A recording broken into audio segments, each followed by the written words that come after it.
Hallelujah.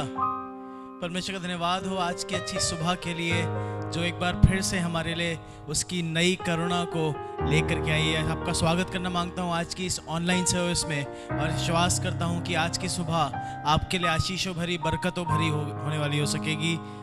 एक verse आपके साथ में बांटना मांगता हूँ जो आपको मिलेगी भजन संहिता 34 अध्याय और उसकी 5वीं आयत। इस प्रकार से लिखा हुआ है, जिन्होंने उसकी ओर दृष्टि की उन्होंने ज्योति पाई और उनका मुंह कभी काला ना होने पाया। जिन्होंने उसकी ओर दृष्टि की उन्होंने ज्योति पाई। मैं विश्वास करता हूँ अंधकार तो कई बार हमारी जिंदगी में आता है, पर शायद जब अंधकार है तो शायद मुझे समझ में आया अंधकार इसलिए है क्योंकि हम अपना मुंह अंधकार की ओर करे हुए हैं। जब हम उस नूर की ओर, उस खुदावंद यीशु मसीह की ओर अपने चेहरे को घुमाते हैं, उसकी ओर दृष्टि करते हैं, तो उसका नूर हमारी ज़िंदगी में आता है। मैं विश्वास करता हूँ कि हो सकता है आप इस समय अपनी ज़िंदगी में किसी अंधकार को महसूस कर रहे हैं। अगर ऐसा है तो आइए अपनी नज़रों को उस खुदावंद यीशु मसीह की ओर घुमा लें, अपने चेहरे को उस खुदावंद यीशु मसीह की ओर फेर लें, और विश्वास करता हूँ आपकी ज़िंदगी में उसका नूर आ जाएगा, उसकी रोशनी आ जाएगी। जितने आप हैं, जितनों ने इस बात को मेरे साथ ऐसा एक्सपीरियंस किया अपनी ज़िंदगी में,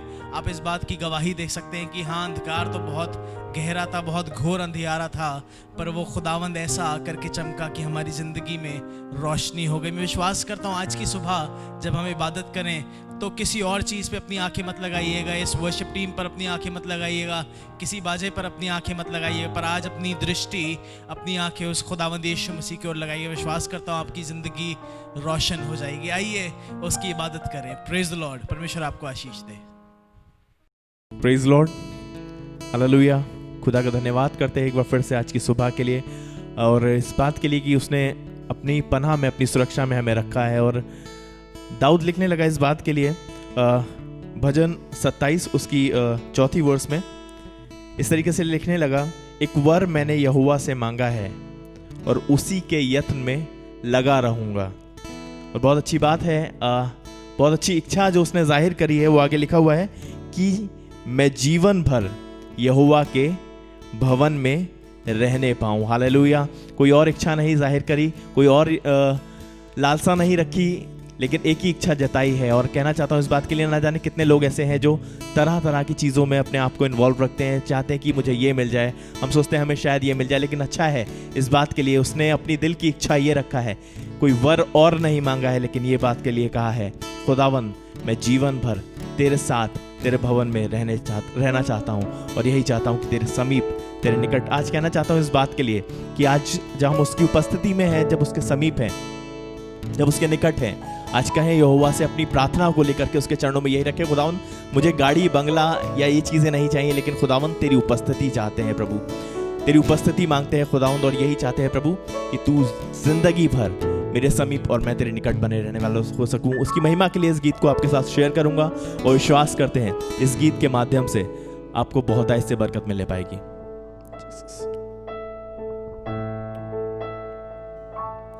तेरी तलाश करता हूँ, तेरी तलाश करता हूँ, तुझको ही बुलाता हूँ, मेरी आवाज़ सुन ले तू, मेरी आवाज़ सुन ले तू, तेरी तलाश करता हूँ, तेरी तलाश करता हूँ, तुझको ही बुलाता हूँ,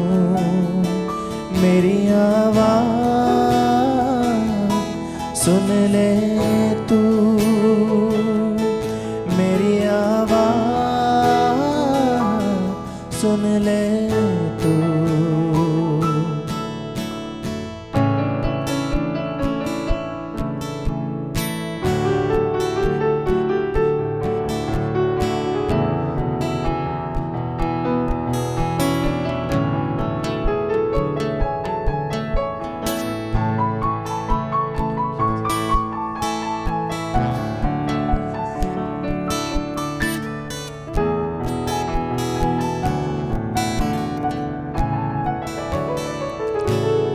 तू ही मेरी प्यास, तू ही है लगन, तू ही मेरी आखिरी तलाश। तू ही मेरी प्यास, तू ही है लगन, तू ही मेरी आखिरी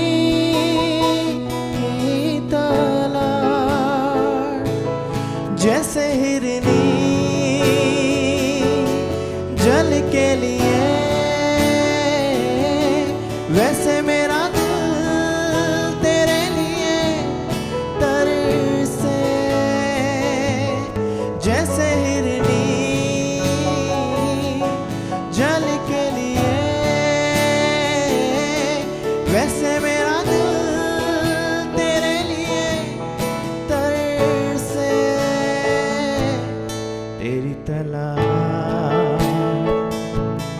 करता हूँ, तेरी तलाश करता हूँ, तुझको ही बुलाता हूँ। मेरी आवाज़ सुन ले तू, मेरी आवाज़ सुन ले तू।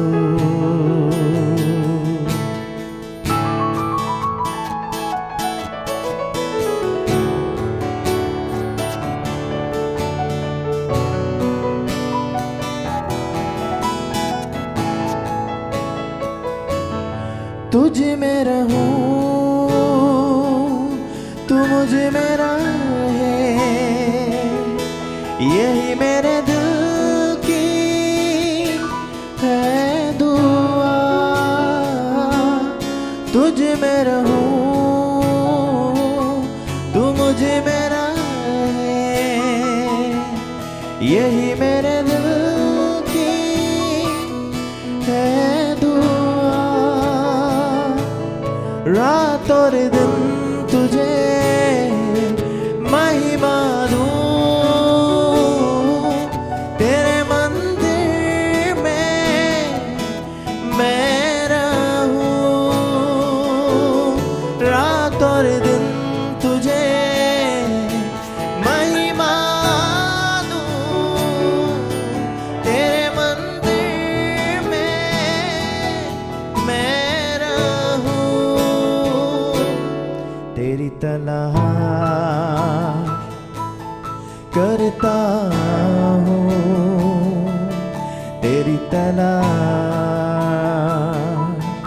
करता हूँ, तुझको ही बुलाता हूँ। मेरी आवाज़ सुन ले तू, मेरी आवाज़ सुन ले तू, मेरी आवाज़ सुन ले तू।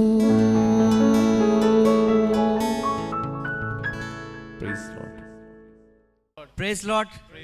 खुदा का धन्यवाद करते हैं आज की सुबह में एक बार फिर से उसने हमें मौका दिया है कि हम आपके साथ मिलकर के खुदा की बड़ाई करें, उसके नाम की महिमा करें। विश्वास करते हैं कि आप सब भी तैयार हैं आज की सुबह हमारे साथ मिलकर के परमेश्वर को धन्यवाद देने के लिए।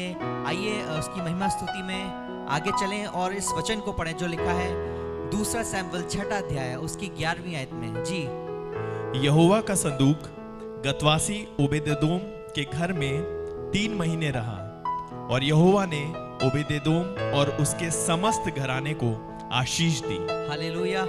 मैं धन्यवाद करता हूँ परमेश्वर की हुजूरी का। वो संदूक, वो वाचा का संदूक ओबेदेदोम के घर में रहा 3 महीने, और उसने जान लिया, उसने बरकतों को देखा अपनी जिंदगी में। लिखा है कि परमेश्वर ने उसको, ना कि सिर्फ उसको, पूरे घराने को आशीषें दी हैं। मैं विश्वास करता हूँ ये खुदा की हुजूरी ही तो है जो मेरे और आपके घर में बरकतों को देती है। ये खुदा की हुजूरी है जो मेरे और आपकी तमाम श्रापों को दूर करती है। और ये है आज की सुबह में मैं आपको बताना चाहता हूँ, ये इसलिए कि परमेश्वर मेरे और आपकी जिंदगी में काम करना चाहता है। आपने सोचा है कि ये श्राप मेरे कैसे टूटेंगे? परमेश्वर आपसे कहना चाहता है उसकी हुजूरी के द्वारा सारे श्रापों के बंधन टूटने पाएंगे। जब आशीषों की बात हो रही है, जब बरकतों की बात हो रही है, तो मैं आपको बताऊं यहाँ पे बीमारियों की चर्चा कोई नहीं है, यहाँ श्रापों की चर्चा नहीं है, यहाँ पे सिर्फ और सिर्फ आशीषों की बात है। ये ओबेदेदोम जो जिसके लिए लिखा है कि उसको और उसके पूरे घराने को बरकत दी है, मैं विश्वास करता हूँ ये इसलिए है कि खुदा की हुजूरी वहाँ है। आज की सुबह आपसे कहना चाह रहा हूँ, अपने दिल से, अपनी जुबानों से उसके नाम की स्तुति महिमा को उठने दीजिए। और जब ये स्तुति महिमा उठती है तो खुदा अपना सिंहासन अपने लोगों के बीच में लगाता है। जब उसका सिंहासन, उसकी वाचा का संदूक, उसका प्रॉमिस आपके घर में होता है, तब वो सारे बंधन टूटने पाते हैं, बुराइयों के, तंगहालियों के, बीमारियों के, श्रापों के। और मैं आपको बताना चाहूँगा आपके घर में आशीषों की बारिश होने पाएगी। आइए उसके नाम की महिमा करें, उसके नाम को धन्यवाद दें। मेरी रूह में, धड़कनों में तू ही तू यीशु, तू फिजा में, आसमां में, हर जगह है तू। मेरी रूह में, धड़कनों में तू ही तू यीशु, तू फिजा में, आसमां में, हर जगह है तू। तू आगाज है, एक अंदाज है, मेरे गीतों का मजनून है। तू मेरी सहर, मेरी शाम है, मेरा रब, मेरा जुनून है। यीशु तू मेरी जिंदगी, यीशु मेरी शान है। यीशु तू मोहब्बत है मेरी, यीशु मेरी चट्टान है। यीशु तू मेरी जिंदगी, यीशु मेरी शान है। यीशु तू मोहब्बत है मेरी, यीशु मेरी चट्टान है। मेरी रूह में, धड़कनों में तू ही तू यीशु, तू फिजा में, आसमां में, हर जगह है तू। मेरी रूह में, मेरी रूह में, धड़कनों में तू ही तू यीशु, तू फिजा में, आसमां में, हर जगह है तू। तू आगाज है, एक अंदाज है, मेरे गीतों का मजनून है। तू मेरी सहर, मेरी शाम है, मेरा रब, मेरा जुनून है। यीशु तू मेरी जिंदगी, यीशु मेरी शान है। यीशु तू मोहब्बत है मेरी, यीशु मेरी चट्टान है। यीशु तू मेरी जिंदगी, यीशु मेरी शान है। यीशु तू मोहब्बत है मेरी, यीशु मेरी चट्टान है। लफ्जों से कैसे हो गया कितना अनोखा तेरा प्यार, कुर्बानी तेरी है ये खास। हर मुश्किल में तू देता सा, शर्मिंदगी को देता मार, मुझको है बस तुझसे ही यार। लफ्जों से कैसे हो गया कितना अनोखा तेरा प्यार, कुर्बानी तेरी है ये खास। हर मुश्किल में तू देता सा, शर्मिंदगी को दे आमा, मुझको है बस तुझसे ही यार। रहमत तेरी खुदा कैसे बयां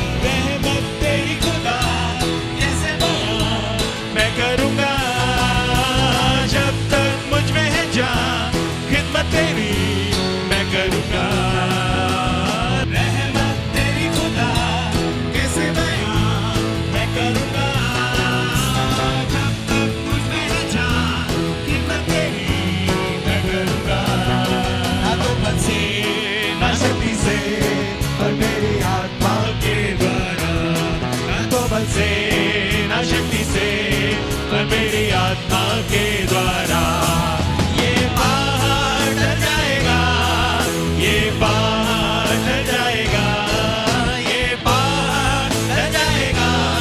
पर मेरी आत्मा के ना तो बल से, ना तो बल से ना शक्ति से, पर मेरी आत्मा के द्वारा।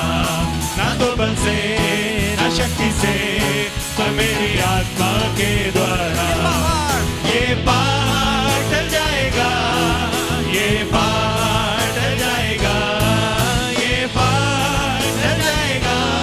पर मेरी आत्मा के द्वारा। देखो ये कैसी खुशी, देखो ये कैसी खुशी है जो मेरे दिल में है, उसके ये सारे वादे मेरे लिए ही तो है। देखो ये कैसी खुशी है जो मेरे दिल में है, उसके ये सारे वादे मेरे लिए ही तो है। वायदों पे उसके खड़ा हूँ, डरते नहीं जो कभी।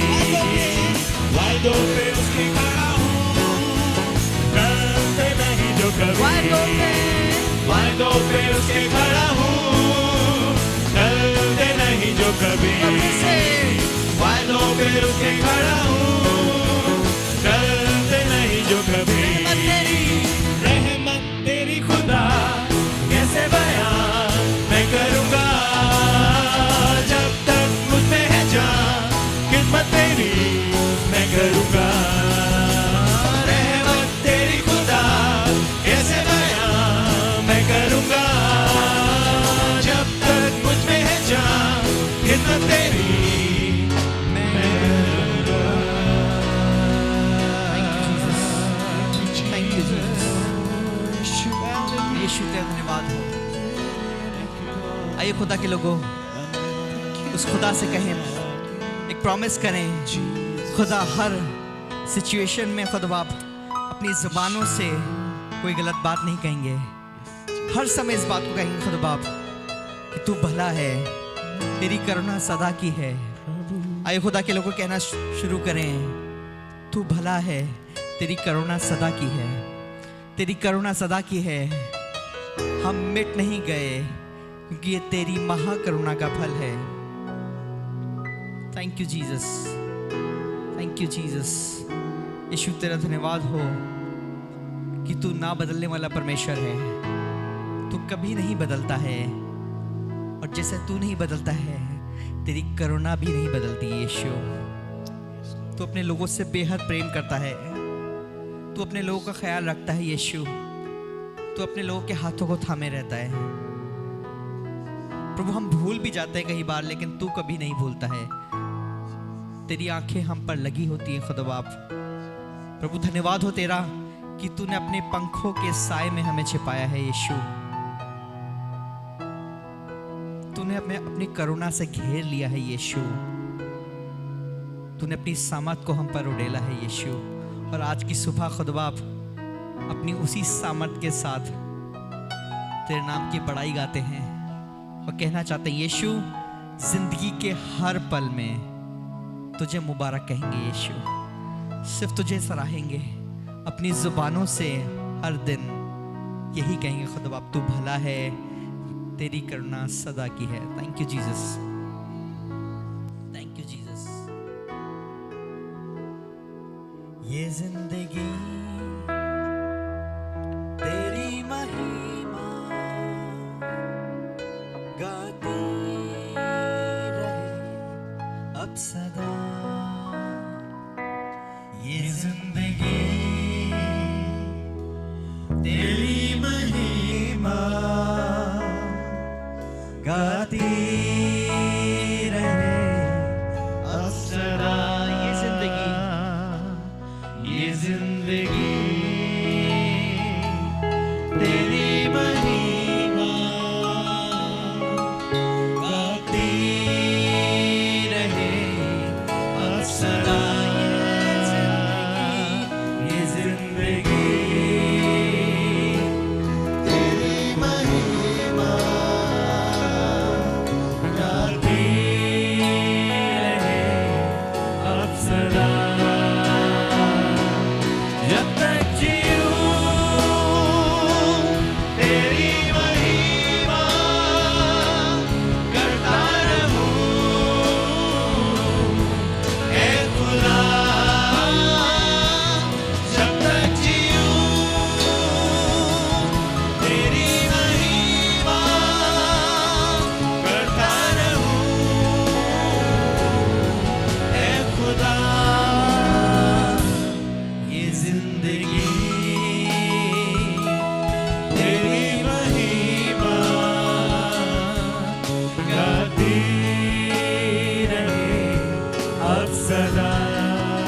भी पुकारा, जब भी पुकारा मैंने तुझे,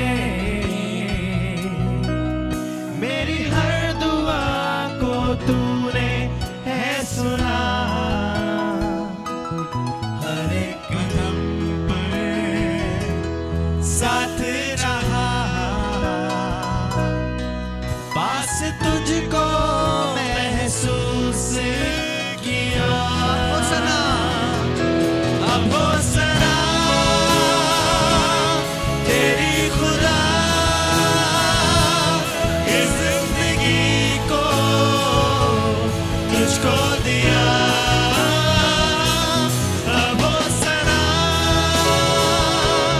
तेरी खुदा, इस जिंदगी को तुझको दिया। ये जिंदगी तेरी महिमा गाती रहे अब सदा।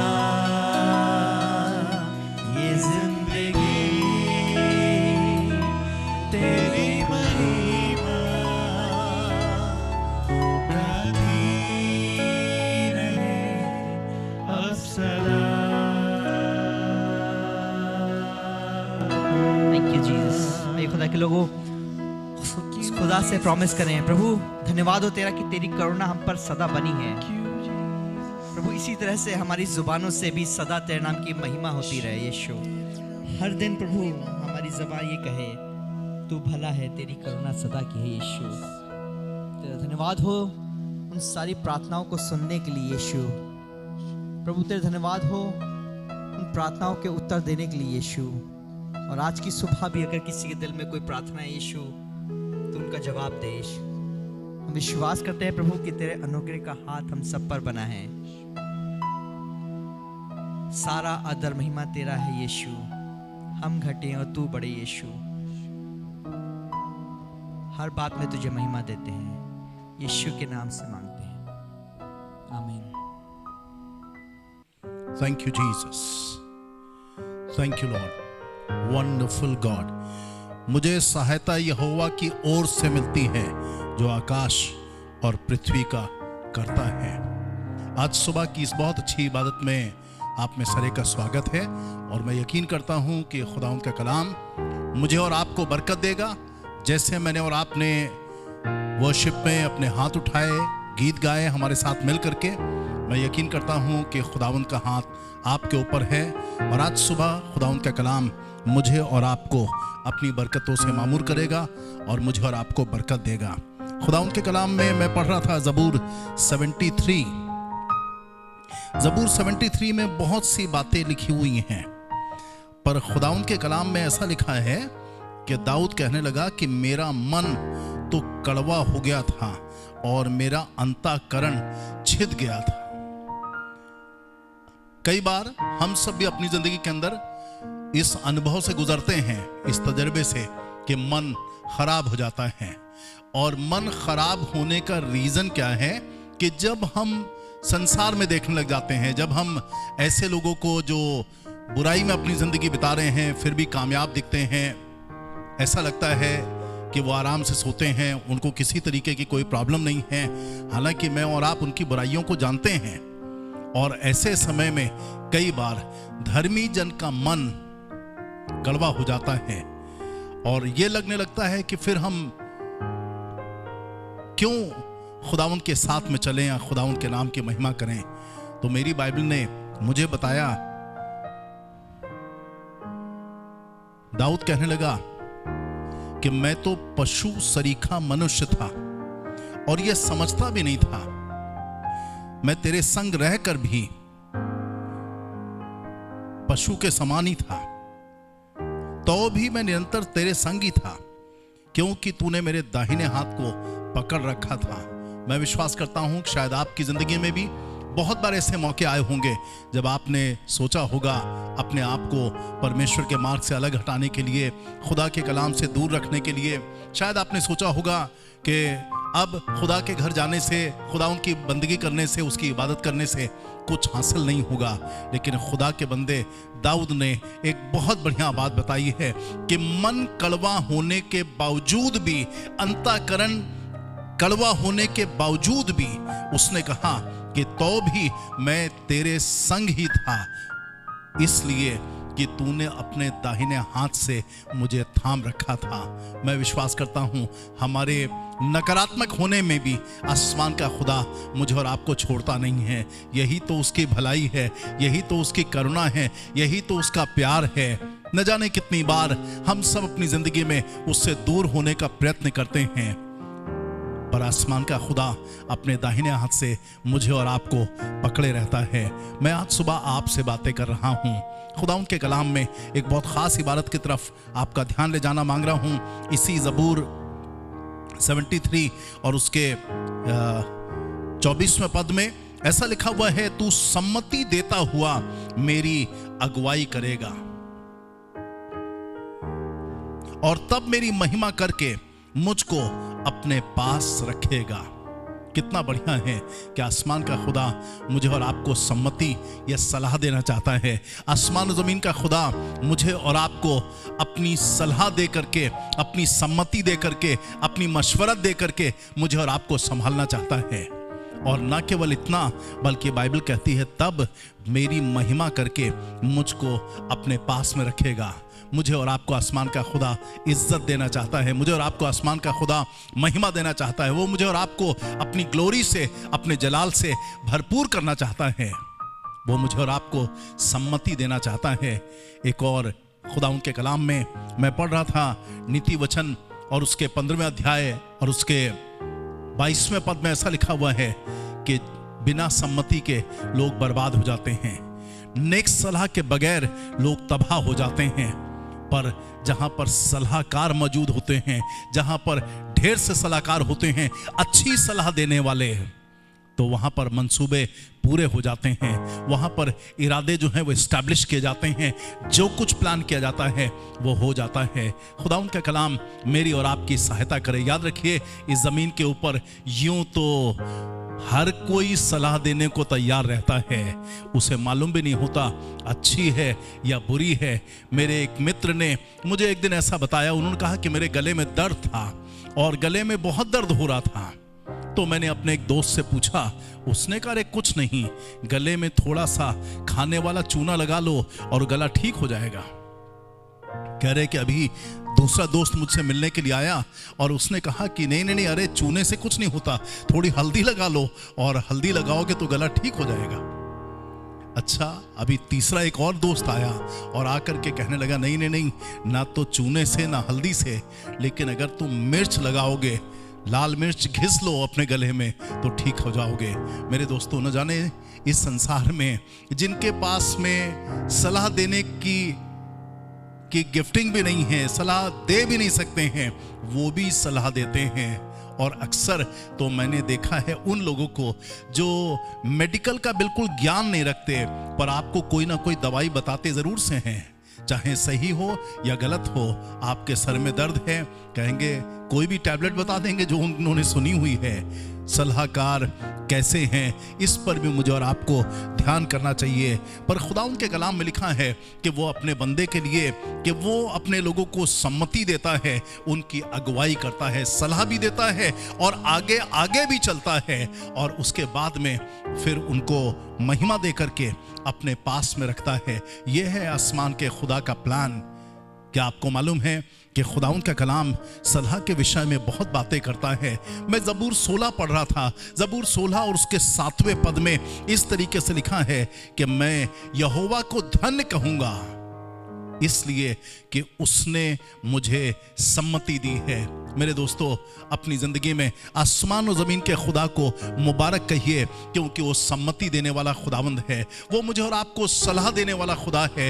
रोज़ सुबह जब मैं और आप उठते हैं, खुदावंद की धीमी आवाज़ मेरे और आपके दिल में गूंज रही होती है। वो मुझे और आपको दिन भर के लिए सलाह दे रहा होता है। और शायद जब सुबह से लेकर के रात तक मैं और आप अपने कामों में मुब्तला रहते हैं, बिजी रहते हैं, हैं, रात को जब आप अपने बिस्तर पर लेटते हैं, तब भी आसमान के खुदा की धीमी आवाज मुझे और आपको मशवरा दे रही होती है, सलाह दे रही होती है, सम्मति दे रही है। मुबारक हैं ऐसे लोग जो आसमान के खुदा की सम्मति को सुन करके उसकी सलाह के अनुसार अपनी जिंदगी बसर करते हैं। मैं खुदाउन के कलाम को पढ़ रहा था, एक और इबारत पढ़ना मांग रहा हूं। लिखा हुआ है कि जहां बुद्धि की युक्ति नहीं होती, इसका मतलब जहां पर बुद्धिमानी की सलाह नहीं होती है, वहां पर प्रजा विपत्ति में पड़ती है। नीति वचन उसके 11वें अध्याय और उसके 14वें पद में लिखा है, परंतु आगे सुनिएगा, लिखा है परंतु सम्मति देने वालों की बहुतायत के कारण बचाव होता है। क्या आपके पास में ऐसे लोग हैं जब आप डिस्करेज हो, जब आप हतोत्साहित हो, जब आपका मन ना करे इबादत करने का, हैं ऐसे लोग जो आपको इबादत में आगे बढ़ा सकें, खुदावन के मार्ग में आगे बढ़ा सकें और खुदावन पर भरोसा रखने में आपकी मदद कर सकें। मेरे दोस्तों, इस जमीन पर भरोसा तोड़ने वाले तो बहुत से लोग मौजूद हैं, ऐसी सलाह दे करके कि अब कुछ नहीं होगा। न जाने कितने लोग हैं बहुतों का भरोसा तोड़ देते हैं, पर ऐसे लोग भी हैं जो लोगों का भरोसा खुदावन में बढ़ा रहे होते हैं। याद रखिएगा, सम्मति देने वालों की बहुतायत के कारण बचाव होता है। मुश्किल तो हर इंसान की जिंदगी में आती है, हर इंसान किसी न किसी मुसीबत में या परेशानी में पड़ता है, पर बचाव का तरीका यह है कि अगर आपके पास में अच्छी सम्मति देने वाले, नेक्स्ट सलाह देने वाले लोग हैं, तो आप अपनी मुश्किल में बच सकते हैं। खुदाउन के कलाम की एक और इबारत की तरफ मैं आपको ले जाना मांग रहा हूं, जो मुझे बहुत अच्छी लगती है और मैंने पढ़ा, मुझको बहुत मजा आया। यह है नीति वचन उसके 12वां अध्याय में और उसके 15वें पद में इस तरीके से लिखा हुआ है कि बेवकूफ को अपनी ही चाल सीधी जान पड़ती है। जी हां, इस जमीन के ऊपर बुद्धिमान लोग भी हैं, लेकिन बेवकूफ भी हैं। बेवकूफ की एक अपनी पहचान है, मूर्ख की अपनी एक पहचान है कि उसको अपनी ही चाल सीधी जान पड़ती है।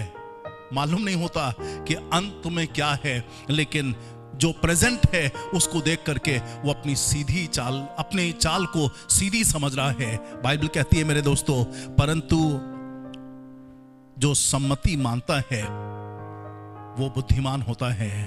न जाने कितने लोगों ने बुद्धि की सलाह को नहीं माना और उसी की वजह से अपने ईमान के जहाज को डुबा दिया है। न जाने कितने लोग खुदा के मार्ग से बरगश्ता हो गए।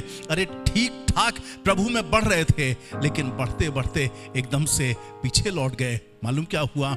गलत सलाहकार मिल गए और उन्होंने जिंदगी तबाह कर दी। घर के घर बिगड़ जाते हैं जो सम्मति नहीं मान रहा होता है। मेरे दोस्तों, खुदाउन के कलाम में जब मैं पढ़ रहा था, आपने सुना तो होगा कि लोग कहते हैं कि हर घर में झगड़े होते ही हैं। हाँ, ये कुछ सच्चाई भी है कि हर घर में झगड़े होते हैं, थोड़े बहुत होते रहते हैं। कभी सुबह झगड़ा हुआ और शाम को मेल हो गया, कभी कभी इतनी बातें होती हैं। पर मैं नीति वचन के 13वें अध्याय को पढ़ रहा था, उसके 10वें पद में कुछ इस तरीके से लिखा है, झगड़े रगड़े केवल अहंकार ही से होते हैं। घमंड की वजह से झगड़े होते हैं। बीवी ने घमंड कर लिया तो झगड़ा हो गया, बच्चे ने घमंड कर लिया तो झगड़ा हो गया, हस्बैंड ने घमंड कर लिया तो घर के अंदर झगड़ा हो गया। याद रखिए, झगड़े रगड़े केवल घमंड ही की वजह से होते हैं, परंतु जो लोग सम्मति को मानते हैं उनके पास में बुद्धि रहती है। मैंने मालूम किया और मुझे बहुत अच्छा लगा। मेरे दोस्तों, खुदाउन के कलाम में भी ढेरों लोग ऐसे हैं जिन्होंने सलाह दी है। मैं बहुत एग्जाम्पल्स तो नहीं शेयर करूंगा, पर मेरे पास में 3 एग्जाम्पल हैं जो सबसे पहले एक फादर इन लॉ ने अपने दामाद को दिया है। एक्चुअली दामाद जो हैं उनका नाम है मूसा। इनके पास में इस्राएल में अकेले अगुए थे और ऐसे अकेले अगुए कि पूरी इस्राएली कौम अपने हर मसले के लिए उन्हीं के पास में आती थी। कोई भी समस्या हो, मूसा के पास में जाओ, और मूसा सुबह से लेकर के देर रात तक उनके मुकदमों का समाधान करते थे। एक दिन जब वो अपने ससुर यित्रो के पास में थे, तो यित्रो ने देखा, फादर इन लॉ ने देखा कि अरे मूसा तो बहुत व्यस्त रहते हैं सुबह से लेकर के रात तक और फैमिली के लिए भी टाइम नहीं निकालते हैं। तो उन्होंने मूसा से बातें की और मूसा से कहा कि ये काम ठीक नहीं है, एक काम कर कि तू अपने नीचे और लोगों को मुकर्रर कर, जिससे तू ही इन सब का न्याय करेगा, पूरी कौम का। पर अपने जानने वाले, अपने ईमानदार लोग, ऐसे लोग जिनके पास में लोग आए और वो मुकदमों का समाधान करें, अगर उनसे समाधान ना हो तब तेरे पास में लोग आए हैं। बाइबल कहती है कि मूसा को ये सलाह बहुत अच्छी लगी है। मैं विश्वास करता हूं मेरे दोस्तों, खुदा उनके कलाम के मुताबिक भी है। अच्छी सलाह के जरिए से इरादे पक्के होते हैं, पूरे होते हैं। जो आप प्लान कर रहे होते हैं, अगर कोई उसी में आ करके अच्छी सलाह दे दे तो बहुत मज़ा आता है और काम अच्छी तरीके से हो जाता है, खूबसूरती के साथ में। मैं खुदाउन के कलाम में एक बहुत अच्छे खुदा के खादिम को जानता हूँ, जिसके लिए लिखा हुआ है कि उस जमाने में उसके जैसा धर्मी तो कोई था ही नहीं। अपने पूरे खानदान के साथ में इसके बेटे हैं और बेटियां हैं। बाइबल कहती है कि पूरे घराने के साथ में वो खुदावन का भय मानता है। लेकिन बाइबल बताती है कि एक दिन ऐसा हुआ कि शैतान उसके पास में आया और आकर के बातचीत करने लगा। बातचीत करते समय लिखा हुआ है कि उसकी बातों से फिर वो खुदा के पास में गया और उसने कहा कि तू जो ये कहता है कि अय्यूब कोई बगैर किसी लालच के, बगैर किसी लाभ के तेरी इबादत थोड़ी कर रहा है। आसमान के खुदा ने चैलेंज एक्सेप्ट किया और अपने बंदे के लिए उसने एक योजना बनाई। और बाइबल कहती है कि तब अचानक से जो कुछ अय्यूब का था सब कुछ चला गया। उसकी दौलत चली गई, उसके बच्चे एक ही दिन में मर गए। लिखा हुआ कि उसके खेत खलिहान चले गए और यहां तक कि उसके जानवर भी मर गए। जो सबसे ज्यादा अमीर था, बाइबल कहती है कि उसी अचानक से एकदम गरीब हो गया। अभी इतना ही नहीं, इससे भी ज्यादा मुश्किल आ गई। लिखा हुआ है कि वो सर से लेकर के पांव तक फफोलों से भर गया। पर बाइबल बताती है कि अय्यूब खुदा का बंदा है। घुटने टेके उसने और कहने लगा कि अरे जो खुदा मुझे अच्छी चीजें देता है, क्या मैं उसके हाथ से बुरी चीजें ना लूं। उसको जो कुछ अच्छा लगे उसने उसको दंडवत किया, धन्यवाद दिया। बाइबल कहती है ऐसे ही समय में, जरा देखिए खुदा उनके कलाम में ऐसा लिखा है, ऐसे ही समय में जब उसको हालात दिखाई दे रहे थे, शरीर के अंदर भी परेशानी है, सब कुछ चला गया है, दोस्त यार भी आए हैं, लेकिन वो कटीली बातें कहने के लिए आए हैं। बाइबल बताती है ऐसे समय में उसकी बीवी उसके नजदीक आई। उसने सोचा होगा कि चलो मुसीबत के समय बीवी मेरे सर के ऊपर हाथ रखेगी, मेरी मदद करेगी। उसने सोचा होगा कि बीवी आकर के मेरे ईमान को बढ़ाएगी। उसने शायद सोचा होगा कि ऐसे समय में भाई ये तो मेरी पार्टनर है, इसको तो ईमान में मेरी अगुवाई करनी होगी और ये मुझे हिम्मत देगी। पर उसने उसको सलाह दी, कहने लगी कि खुदावंद की निंदा कर और अगर तू मरता है तो मर जा। मैं विश्वास करता हूं ऐसी बीवी, जरा सोच के देखिए, खुदा के खादिम के पास में ऐसी बीवी है जो उसको सलाह तो दे रही है, पर कैसी सलाह है कि खुदा की निंदा कर और अगर तू कल का मरता आज ही मर जाए। सोच के देखिए, मैं विश्वास करता हूं उसके बावजूद खुदा के बंदे ने अपने सर को झुकाया, वो अपने विश्वास में दृढ़ रहा। बाइबल कहती है कि वो अपने विश्वास में निर्बल नहीं हुआ, लेकिन अपनी मुश्किल के समय में भी वो ईमान में दृढ़ रहा और आसमान के खुदा ने उसके बाद में उसको ऐसी बरकत दी। बाइबल कहती है कि जो कुछ उसके पास में पहले था, पहले और दूसरे अध्याय में 42वें अध्याय में लिखा है कि अय्यूब के पास में दुगनी सब चीजें हो गई थी। मैं यकीन करता हूं कि ये मुसीबतें जब भी आती हैं तो आसमान का खुदा अपने लोगों को दुगनी बरकत देना चाहता है। वो उनके घर में बरकतों को बढ़ाना चाहता है, वो उनकी जिंदगी में खुशी को बढ़ाना चाहता है, वो उनकी जिंदगी में सलामती को बढ़ाना चाहता है। मेरे दोस्तों, बाइबल कहती है कि अय्यूब अपने जमाने में, उसके बाद में भी वो पूरी उम्र का होकर के मरा और आसमान के खुदा ने उसको बहुत बरकत दी है। मैं तो ये दुआ करूंगा कि किसी की बीवी भी उसके ईमान की परख के समय में उसको ऐसी सलाह ना दे। याद रखिए, नेक सलाह के बगैर लोग तबाह हो जाते हैं। सम्मति दीजिए तो ऐसी दीजिए सम्मति दीजिए तो ऐसी सम्मति दीजिए, ऐसी सलाह दीजिए जिससे किसी का ईमान बढ़ जाए। मैं एक और खुदा के कलाम में एक बहुत अच्छी बीवी है, उसके ईमान का ज्यादा जिक्र तो नहीं है, पर खुदाउन के कलाम में लिखा है कि ये पिलातुस की बीवी है। पिलातुस की बीवी, बाइबल कहती है कि खुदाउन यीशु मसीह न्याय के सिंहासन के पास में खड़ा हुआ है और पिलातुस उस समय उस जमाने का सबसे बड़ा न्यायी है। पिलातुस के हाथ में है कि वो यीशु मसीह को छोड़ सकता है या उसको सजा दे सकता है। बाइबल बताती है मेरे दोस्तों, खुदावंद यीशु मसीह उसके अदालत में खड़ा हुआ है और पिलातुस और लोगों की सब बातें सुन रहा है। उसने एक बार बाहर निकल करके खुदावंद यीशु मसीह से पहले बातें की, फिर बाहर निकल करके लोगों से कहा कि भाई मैंने इसमें कोई दोष नहीं पाया। दूसरी बार फिर वो अंदर आया क्योंकि बाहर लोग चिल्लाने लगे थे, शोर मचाने लगे थे कि उसको क्रूस पर चढ़ा, उसको क्रूस पर चढ़ा। वो दूसरी बार फिर यीशु मसीह से उसने बातें की और उससे सब पूछा, लोगों के दोष के बारे में जाना। फिर वो निकल करके गया कि भाई मैं इस मनुष्य में कोई भी कमी, कोई भी दोष नहीं पाता हूं। इसने मृत्यु दंड के लायक कोई गुनाह नहीं किया है, कोई अपराध नहीं किया है।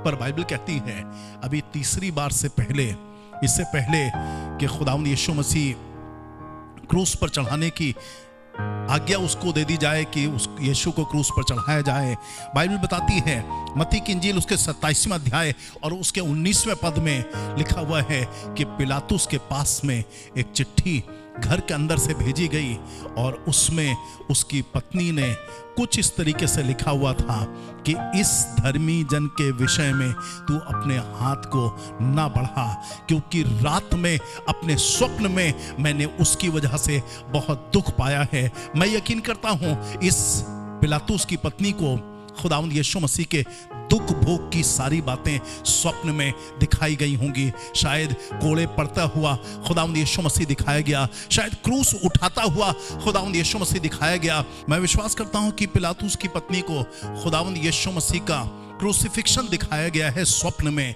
और जब उसने देखा तो वो स्वप्न में रोने लगी होगी। उसको मालूम हो गया कि ये धर्मी व्यक्ति है। पिलातुस न्याय की गद्दी पर बैठा है और कह रहा है लोगों से कि मैंने इसमें कोई दोष नहीं पाया, पर चूंकि शोर मचता गया उसे क्रूस पर चढ़ा, उसे क्रूस पर चढ़ा। खुदावंद यीशु मसीह क्रूस पर चढ़ाया गया और उसके हाथों में कीलें ठोकी गई, उसके पांव में कीलें ठोकी गई। उसका लहू यरूशलेम की सड़कों पर लगातार बहता रहा। पर मेरे दोस्तों, खुदावंद के कलाम में लिखा है कि क्रूस की कथा तो नाश होने वालों के लिए मूर्खता है, पर विश्वास करने वालों के लिए, हम विश्वास करने वालों के लिए ये परमेश्वर की सामर्थ है। मेरे दोस्तों, पिलातुस की पत्नी ने एक सलाह दी। खुदावंद के कलाम में लिखा है पिलातुस ने अपने हाथ पानी मंगवाया अपने हाथ धोने के लिए, और उसने कहा मैं इस निर्दोष के लहू से मैं बरी हुआ, मैं इसमें शामिल नहीं हूं। उसने सब लोगों के सामने अपने हाथ धोए, लेकिन यीशु को क्रूस पर चढ़ाने की आज्ञा दी, क्योंकि सब लोग ये चाहते थे। बाइबल तो ये बताती है मेरे दोस्तों, खुदावंद यीशु मसीह आसमान से जमीन पर आए ही इसीलिए थे कि मेरे और आपके गुनाह को अपने ऊपर उठा ले जाएं, मेरी और आपकी कमजोरियों को अपने ऊपर उठा करके ले जाएं। मेरी बाइबल बताती है मेरे दोस्तों कि खुदावंद यीशु मसीह ने मेरी निश्चय उसने हमारे रोगों को अपने ऊपर सह लिया था और हमारी बीमारियों को अपने ऊपर बर्दाश्त किया। खुदावंद के कलाम में लिखा है कि वो क्रूस पर चढ़ाया गया, लेकिन खुशखबरी मेरे पास में है, खुदावंद यीशु मसीह क्रूस पर मर भी गया, लेकिन तीसरे दिन बाइबल कहती है कि अपनी कब्र में से तीसरे दिन मृतकों में से जी उठा। वो जिंदा खुदावंद यीशु मसीह आज हर किसी को सलाह देना चाहता है, हर किसी को अपने पास में बुला करके उसको प्यार दिखाना चाहता है, आज हर किसी को वो माफ करना चाहता है। एक और खास वर्ड है, उसने स्वर्ग पर जाते हुए अपने चेलों से कहा था कि तुम यहीं पर ठहरे रहना जब तक तुमको सामर्थ का लिबास ना मिले। ये सामर्थ का लिबास है क्या? एक्चुअल जब आप प्रेरितों के काम की पुस्तक पढ़ते हैं पहले अध्याय के 8वें पद में, तो उसने कहा कि जब पवित्र आत्मा तुम पर आएगा तब तुम सामर्थ पाओगे। पवित्र आत्मा हम में सरे के लिए सलाहकार है, सबसे अच्छा सलाहकार। अच्छा, बाइबल में वर्ड उसके लिए इस्तेमाल भी हुआ है कि वो बहुत बढ़िया काउंसलर है। मेरे दोस्तों, जो खुदा के रूह से सलाह लेते हैं अपनी जिंदगी में, वो कभी असफल नहीं होते। मेरे दोस्तों, जो खुदावन के रूह से, पवित्र आत्मा से पूछते हैं अपनी जिंदगी के मसलों का हल, वो कभी भी असफल नहीं होते और वो कभी निराश नहीं होते हैं। खुदा का रूह मौजूद है आपके घर में, आपके बिल्कुल नजदीक मौजूद है। पर कई बार शायद मैं और आप अपने दिल के कड़वाहट की वजह से, कई बार अपने अंदर अविश्वास की वजह से मैं और आप उसकी आवाज को सुन नहीं पाते हैं। मेरी बाइबल ने कहा, अपने दिल को सख्त ना करो, जैसा मरिब्बा में तुम्हारे पुरखाओं ने किया था, कि जब खुदा का रूह बात कर रहा था उन्होंने अपने दिल को सख्त कर लिया था। आज सुबह मेरी प्रार्थना है, जब उसका पवित्र आत्मा की धीमी आवाज गूंज रही है, आज भी वो मुझे और आपको हमारे गुनाहों के लिए, हमारी गलतियों के लिए कायल कर रहा है और मेरा और आपका हाथ पकड़ करके मुझे और आपको पवित्र स्थान में ले जाने को तैयार है, जहां पर मैं और आप खुदावंद यीशु मसीह से मुलाकात करते हैं, जहां पर मैं और आप अपने आसमानी बाप से मुलाकात करते हैं। पवित्र आत्मा तैयार है। पवित्र आत्मा न केवल हमारा सलाहकार है, लेकिन वो हम में सरे के लिए मददगार भी है। उससे अच्छा मददगार मेरे दोस्तों इस जमीन पर कोई दूसरा है ही नहीं, जो हमारी मुश्किलों में, हमारे आंसुओं के समय में हमारे आंसुओं को पोंछे और हमारे नजदीक आकर के हम में सरे को ऐसी तसल्ली दे जो दुनिया और दुनिया की बातों से मुझे और आपको मिल नहीं सकती है। याद रखिएगा, नेक सलाह के बगैर इरादे पूरे नहीं होते हैं। जहां पर सलाह की कमी होती है वहां पर लोग बर्बाद हो जाते हैं। जहां पर सलाह को माना नहीं जाता है वहां पर घर के घर, राज्य के राज्य बर्बाद हो जाते हैं। पर खुदा का शुक्रिया मैं अदा करता हूं खुदा के बंदे के लिए, दाऊद के लिए, जिसने कहा ज़बूर 16 में, मैं यहोवा को धन्य कहा करूंगा क्योंकि उसने मुझे सम्मति दी है। तू सम्मति देता हुआ मेरी अगुवाई करेगा और तब मेरी महिमा करेगा और मुझको अपने पास में रखेगा।